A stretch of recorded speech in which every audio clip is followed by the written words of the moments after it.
So as many of you guys might know, a couple weeks ago at the 2024 Mama Spring Rally, I got my first hands-on look at the 2025 Genesis GV80. Now in this video, I want to run through all of the changes for the 2025 model year versus that of the previous 2024s, tell you exactly what is changing, what you're gaining, what you're losing, depending on the trim level that you're looking at, go over the exterior, interior color combination differences, as well as go over the exact pricing increase that happened over that previous model year of the GV80. So make sure you buckle up, stay tuned. There's a lot of helpful, useful information here in this video. But without further ado, let's go ahead and get right into it. Now quickly, if you guys are curious about my overall thoughts and impressions hands-on in a GV80, make sure you guys check out that video I did a couple weeks ago where I go over the 3.5 liter twin turbo V6 Prestige trim level, which is the most fully loaded GV80 you can get for 2025 in one of the new exterior as well as interior colors. Looks fantastic, and overall I was very impressed. But anyways, diving into some of the specifics for the 2025 model year, the two powertrains from the previous model will be carried over, the 2.5 liter turbocharged four-cylinder as well as the 3.5 liter twin turbo V6. Same exact output in terms of horsepower and torque, and the trim levels will be mostly a carryover as well, with just one going away. The 2.5 liter turbo four-cylinder will be offered in standard, advanced, as well as prestige, where the 3.5 liter twin turbo V6 will only be offered in advanced as well as prestige. So the standard 3.5 liter twin turbo V6 trim is no longer going to be available or offered for 2025. But anyways, going into the trim levels in specific, starting with the base 2.5 liter turbocharged four-cylinder standard trim level, this will be gaining just a handful of items versus 2024, including the 27-inch curved OLED screen for the infotainment system, as well as the digital gauge cluster. All one uniform screen, looks fantastic, and in my opinion, a huge upgrade over the outgoing one. This will also come eventually with wireless Android Auto and Apple CarPlay support at a later date via a software update, to my understanding, as the early production models supposedly don't offer that from the factory, but just like that of the 2024 Kona, it should offer that very shortly. Now, in terms of other technology upgrades, every GV80 will also come with Digital Key 2, which supports Android as well as iOS compatible devices. So if you have an iOS and really want a Genesis vehicle, you'll now get full functionality with the Digital Key system, which is great to see. Every GV80 will also come with the Mood Curator, which essentially I believe is the fragrance device or the system where you can use in the HVAC system to essentially change the personality inside of the vehicle itself. That enables integrated control of ambient lighting, window shades, sound, fragrance, and massage functions to lift the mood of the vehicle passengers.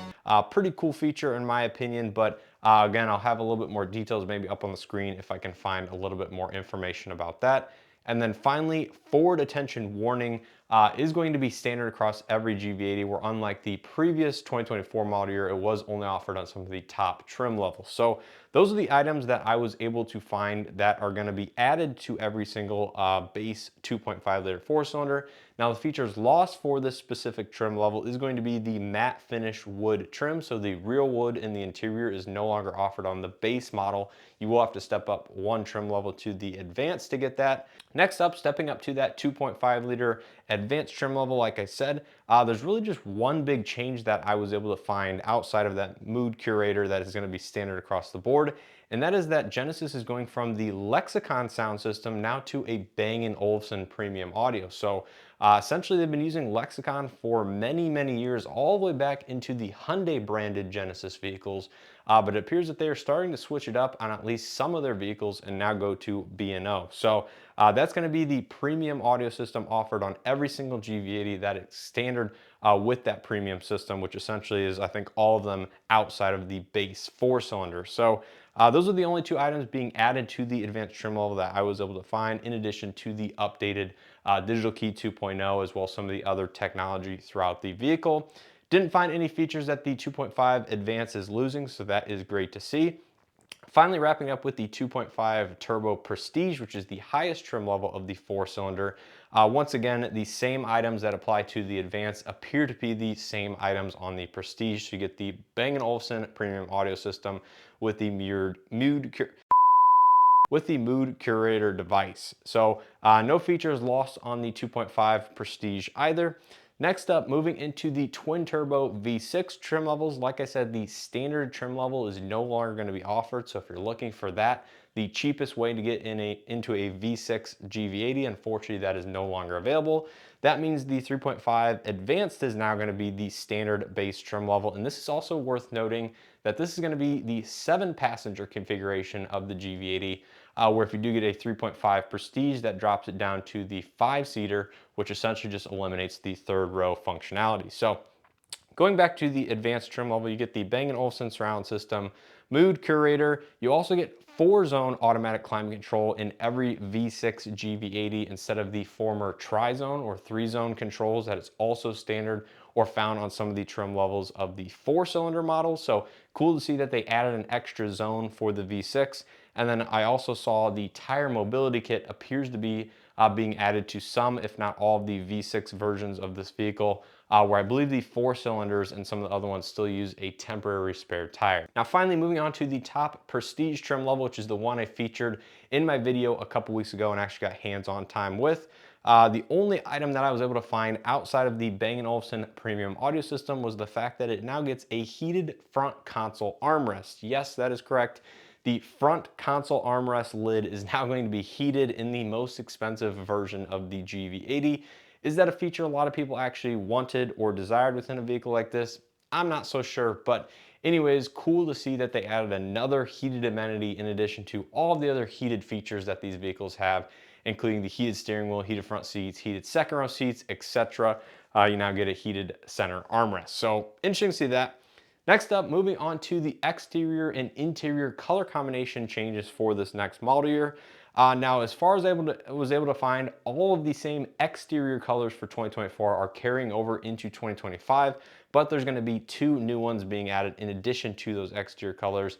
And in terms of the interior colors, all of them have been discontinued from the 2024 and redone in some way for 2025. We're going to be going from 4 interior colors down to 3 interior colors, which is a little bit unfortunate. But in terms of the new exterior colors, it's going to be store green as well as store green matte. So I saw the regular metallic version of that color up at Road America a couple weeks ago, but they also are going to be offering a matte paint color in that same exterior green if you do want that.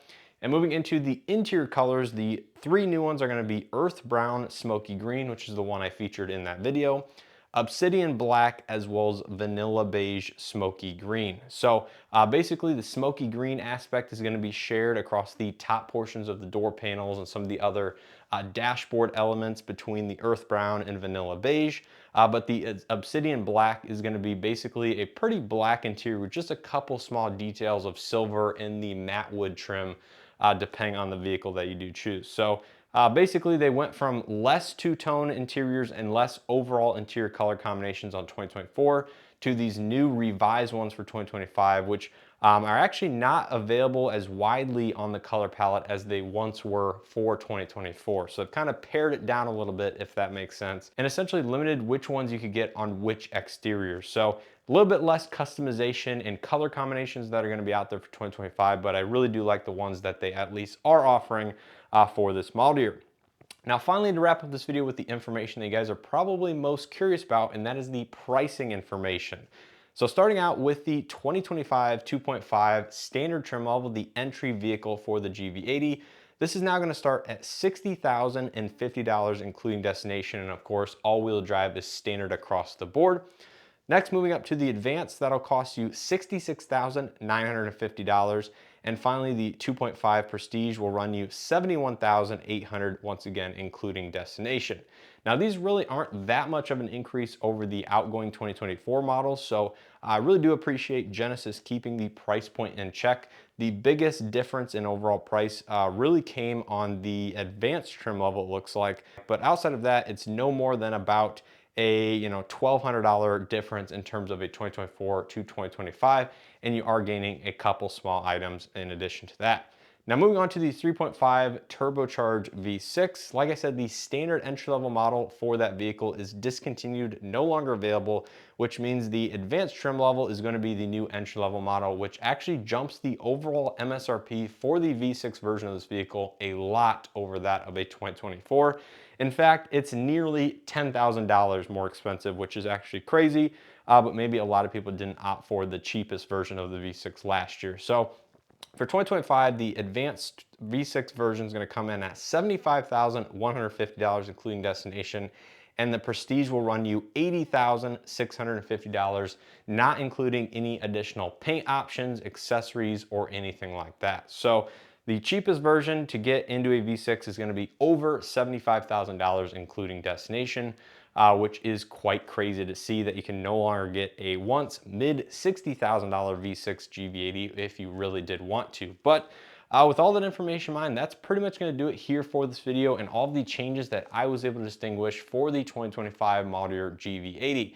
Now, if you guys know any other changes that I missed in this video, feel free to leave them down in the comment section below. There's a lot of complexity to the way Genesis kind of does their packaging and changes from year to year. So I very well may have missed one or two minor things in this vehicle, but overall that should be the majority of what did change for 2025. Now let me know what you guys think of the updated styling and everything like that for the 25 model year down in the comment section below as well. Make sure to check out that driving impressions video that I did a couple weeks ago where I give you my initial thoughts on it. I would really love to get a Genesis vehicle for a week-long loan. But unfortunately, at this time, Genesis is not able to expand their fleet access to me. But maybe we can change that here in the future with enough of you guys' support. And really, if you guys would like to see the vehicle in a little bit more detail, feel free to let them know in the comment section below, and I will make sure to relay that information on if you guys really want my overall impressions and review of any one of their recent vehicles. So let me know your thoughts and feedback down in the comment section below. As always, I appreciate the support. Hit that like button if you guys enjoyed it. Subscribe if you haven't already, and consider becoming a channel member if you guys want to support the channel a little bit further and gain early access to some of my unreleased videos by at least a few days, if not longer than that. But with all that being said, I appreciate the support and hope to see you guys in the next one.